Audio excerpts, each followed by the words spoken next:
Savoir-Vivre can show you the world. Germany is the country of the month here at SCOLA and is located in Central Europe, stretching from the North Sea to the Alps. It has more people than any other country in the European Union. Watch as our friend Phyllis teaches us about an important part of German culture, beer. Guten Tag. My name is Phyllis, and as you can hear, I'm an American, but I live in Germany. And when you think of Germany, what comes to mind first for many people is beer. That's because Germany has a long tradition of beer drinking.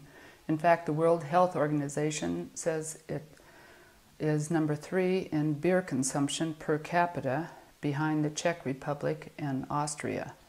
Now, why do those 3 countries drink so much beer? Well, it tastes good, but also because they're Northern European countries, and in most parts of the country it's difficult to grow grapevines for wine, so they make beer. And so this tradition of beer drinking in Germany goes back centuries. Already in 1487, a Bavarian prince established what he called the Reinheitsgebot. That means beer purity law. And why did he do this? He had several reasons. First of all, he was concerned about his people, and he didn't want the brewers to be using the good grains like wheat and barley to be making their beers. So he stipulated that only barley grain could be used. And also, for the hops, oh, I forgot to say, there's the 3 ingredients for this he stipulated were hops, barley, and water. Only those 3 ingredients could be used in beer. And this regulation is still pretty much in effect today, with some modification.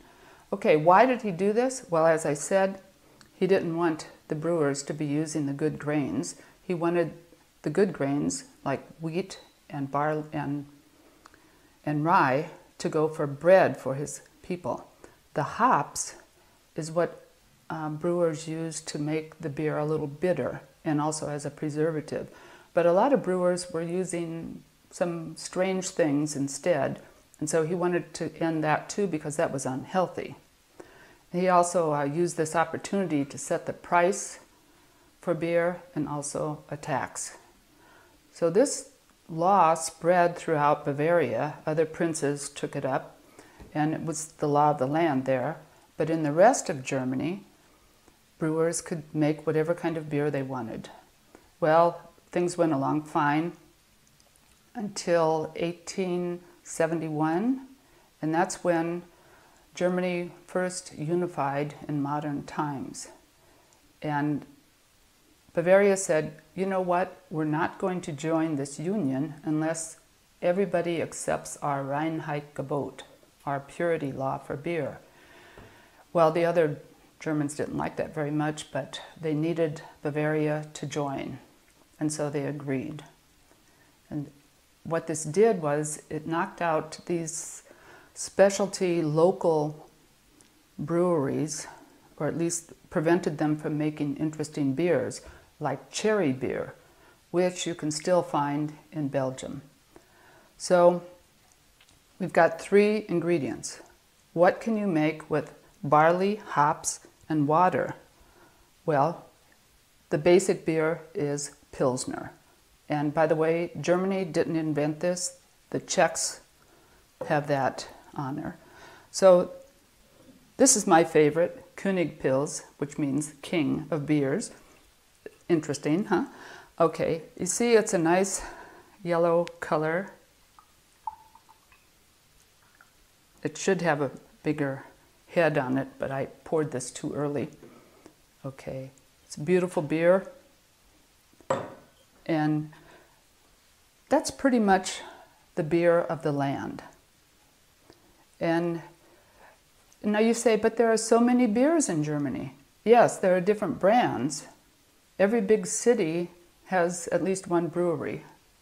And even small cities often have a brewery. Sometimes you'll find them out in the country with no town around them.